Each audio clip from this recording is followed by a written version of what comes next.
What is going on, everybody? Project Rodder out here, and it is time for World Finals 2 High Jump here in Orlando. Just a quick reminder, though, don't forget to check out my Patreon for early access and exclusive content. Link on screen and in the description below. Gravedigger and KJ was your fastest qualifier of the night here in Orlando, and he will have that top spot in the buy run in racing. But before we get to there, we're going to need to do the high jump competition first. This is the leaderboards in points for World Finals as a whole. And this is the leaderboards for the Stadium Series. It's coming to an end. Monster Mutt creeping back up on Northern Nightmare. I'm wondering who's going to take the Season 2 win. Max D, though, creeping up as well as Bakugan. So, anybody can take it, especially with the top points being 14. But enough of that. Let's go ahead and start the high jump challenge as Gas Monkey Garage and Ryan Hayward will lead off the pack here tonight. Gas Monkey Garage had a great season in the Arena Series. There is his average high jump at 37.78 with one win in Greensboro, and he holds the record between both series with a 45.5 feet height. So I'm sure that's really going to help him if he can get that height. And here's his attempt. Coming down hard, but back on all fours as we wait to see what the final calculation was. And 46.5 feet is his high jump score for the night. That's going to be tough to beat, and that's going to be a new record set by Gas Monkey Garage and Ryan Hayward. So a great start to the season as Crushstation comes out now. JPaceRacing, can't apologize enough for getting your name wrong all season. Not J-Space, JPaceRacing. So I'm just going to correct myself as much as I can. But 38.36 feet is his average on the season, and the best, highest average we've had amongst all competitors. Him, along with Monster Mutt Dalmatian, are my favorite to take this championship. We're going to have to wait and see. Hard landing on the front end of the truck as we wait for the final tally. 43.5 feet, not going to be enough to take the lead. So one of my favorites is out. Monster Mutt Dalmatian still has a chance. Although Crushstation with the highest average high jump was really my favorite to take this whole thing. But I got one more prediction to go, and that's Monster Mutt Dalmatian. So we're just going to have to wait and see what she does. But Mohawk Warrior is out now. The Camera 9785, 36.08 is his average high jump on the season. As we wait and see when he's ready to go. And there he goes. Love seeing the flag move. Let's see how high he can get. 46.5 is the score to beat, and hard landing on the front end, and he's on his lid. Waiting to see what it's going to be, and 43 feet, not going to be enough to take the lead. Things are looking good for Ryan Hayward and Gas Monkey Garage as the high-flying Avenger and Nick Morhees come out. I'm sure he would love to get at least the high jump championship. He's had some great air all season. 36.3 feet is his average high jump. So let's see what he can do. And here he goes. Nice, beautiful, clean jump. Slamming down hard, losing the body. His signature move, saving the truck there. 40.6 though, not going to be enough. Looked higher than what it was, I guess. But not going to be enough to take the lead away from Gas Monkey Garage as Monster Mutt and Blake Bell come out.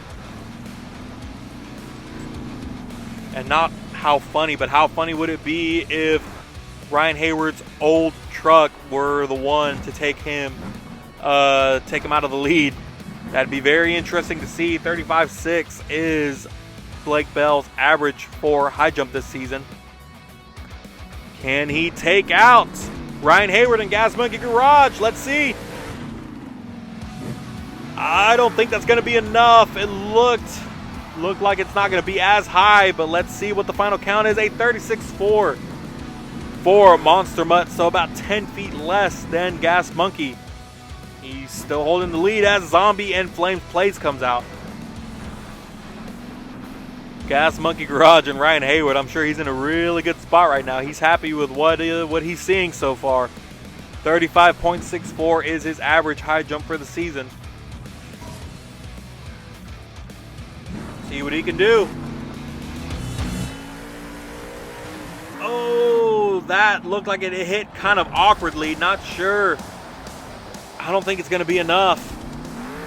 37.8 for Zombie and Flames plays. You can tell right away at impact that it was not going to be enough. It just didn't hit right. As El Toro Loco and Drift Boy 912 come out with the original red El Toro Loco body scheme. So there you go. There's what we've all been waiting for, to see what body scheme he was going to go with, what paint scheme. I mean, 36.42 feet is his average high jump for the season. Let's see what he can do. Can he take Gas Monkey Garage and Ryan Hayward out? Huge air for El Toro Loco. And 50.8 feet.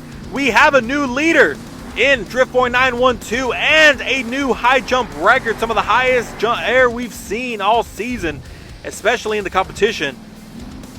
And that's all owned by Drift Boy 912 and El Toro Loco. So, as we take a recap of all the competitors, just a quick reminder, don't forget to use code Project Rod to receive 10% off of your W Energy order. Be better with W Energy, guys. This stuff is great. Again, Beach and Peach is my favorite go-to flavor. No jitter, no crash. Use code Project Rod to get 10% off of your order. Please be sure to join my Discord. My link is in the description below. Check out my Instagram at Project Rod, as well as my TikTok at Project Rod. I try to post there daily as much as I can. If you like what you see, be sure to drop a like, and don't forget to hit that subscribe button to see more of this content. Please join me on my road to 1,000 subscribers, guys. We're almost there at this point. I believe it's maybe 28 away, which is insane because I had 190 at this point last year. So again, a huge thank you to everybody who's subscribed so far and has been with me in this journey. But let's go ahead and take a look at what KJ can do in the original black and green wrecking machine. Hard hit and back on his lid side. No, back on all fours, an amazing save. But not going to be enough. 35.9 feet for Gravedigger. And KJ, fastest qualifier of the night, but not going to be the high jump winner of the night. It's great to see that black and green wrecking machine paint scheme, though, because, man, it's very nostalgic. Nothing can beat the original. As Alien Invasion and Cecily 96 comes out, 36.52 is her average high jump of the season. Let's see what she can do. 50.8 is the height to beat by El Toro Loco. Huge air, huge sky wheel. It's going to be a hard hit, I can tell. I know that hurt as some of the body comes off of it. 41.6 feet, not going to be enough to take the lead. As Blue Thunder and Nitro Studios comes out, I know he has at least one win under his belt this season. And if I'm not mistaken, it was in Glendale. Here, let's go ahead and take a look at his average high jump. 37.24, and there it is, one win in Glendale. So, he's capable. He can do it. But let's see if he can beat that 50.8 by El Toro Loco. Nice, huge sky wheelie. Hard on the rear end, losing the tailgate. And a 40-foot even score. Not going to be enough to take the lead away from El Toro Loco. Brian the Dog Webb and Bakugan Dragonoid coming out. And if I'm not mistaken, he was the original high jump winner way back in Toronto at the beginning of the season. As we wait for his numbers to come up, there it is. 36.86 feet is his average high jump score with one win in Toronto. The original winner of the high jump competition, at least for the Stadium Series. And here we go. Nice, beautiful sky wheelie, hard landing on the rear end. But should be good. Body still intact. And this score, 39.7 for Bakugan. Not going to be enough to take the lead away from Drift Boy 912. Here comes Max Dean, Ethan Waters, your reigning freestyle champion of World Finals 1. If anybody knows Big Air, it's Max D. I mean, this guy can fly. Just take a look at his run from World Finals 1 freestyle. 36.7 feet is his average high jump for the season. And here it comes. Let's see if he can take the lead and become a two-time champ. As we wait for the score, and 45.9, so not gonna be enough. Still a great height, but not enough to take the lead.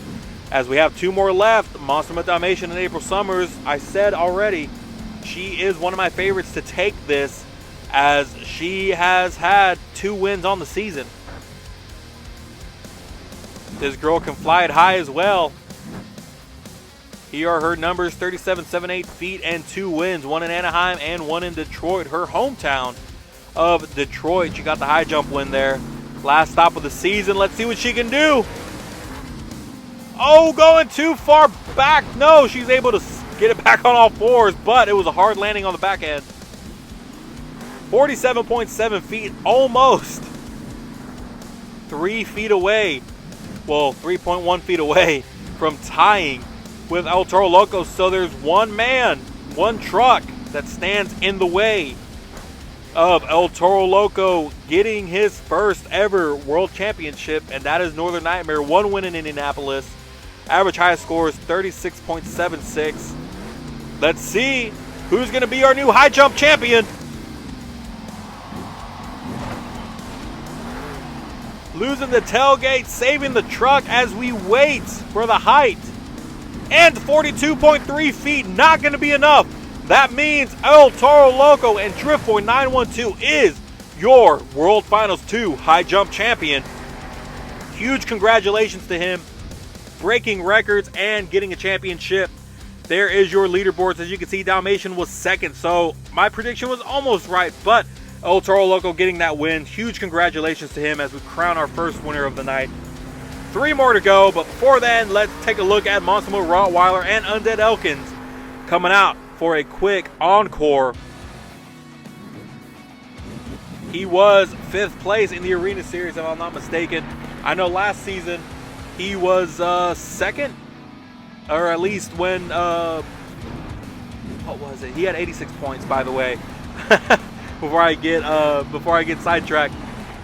I forget the driver. Oh my goodness, I forget the driver of season 1. But it was a different driver last season driving Monster Rottweiler. He was 2nd place to end the season. There's his qualifying numbers of the season. Was pretty fast. 1st in 2 attempts, or 2 different shows, and 2nd in another. So probably the best qualifier of the season. Self-created. There you go. A nice save by Monster Rottweiler. There's his average high jump of the season, but Self-Created was the driver of season 1 and was the runner-up. So Undead Elkins came from Stone Crusher to Team Monster Rottweiler, and unfortunately didn't come out on top, didn't quite get where he needed to be, but still had an amazing season nonetheless. As we take a look at his racing record, 2-5 with a 28.57 winning percentage. So he was a great qualifier, but when it came to racing, he just struggled a little bit, but it happens, you know. Nonetheless, though, we are going to see what Undead Elkins brings next season, whether he returns under another team or just decides to retire as a whole. 7.55 is his average skill score with 1 win in Salt Lake City and some huge air. I'm sure that has to contend with our high jump champion, El Toro Loco and Driftboy 912, because that was some insane air as he's going for a reverse flip. Beautifully executed off the container there. And he's going to back up here. There's no deductions. This is all for fun and to blow steam. Average freestyle score of a 20 with 1 win in Wilkes-Barre. He did struggle in freestyle. I do remember that, man. Freestyle was tough for him. He could hardly finish a run, but he finished this one, and that's what matters. Monster Rottweiler and Undead Elkins, everybody. Thank you so much, Undead Elkins, and we can't wait to see what you bring in the future as he ends it with a beautiful backflip landing on his lid. As we take a look at the leaderboards and look at that, Monster Dalmatian back on top with 229 points. Northern Nightmare just under April Summers with 227. So these two are going to duke it out until the end. There's 3 more events to get points, though, so we're going to have to wait and see what happens. And look at that, Dalmatian is on top for the event championship as well. So we're going to have to wait and see. Just a quick reminder, everybody, don't forget to check out my Patreon for early access and exclusive content. Link on screen and in the description below. And with that, it's time for racing here in Orlando, everybody. Thank you guys so much for watching, and I can't wait to crown our Racing World Finals champion.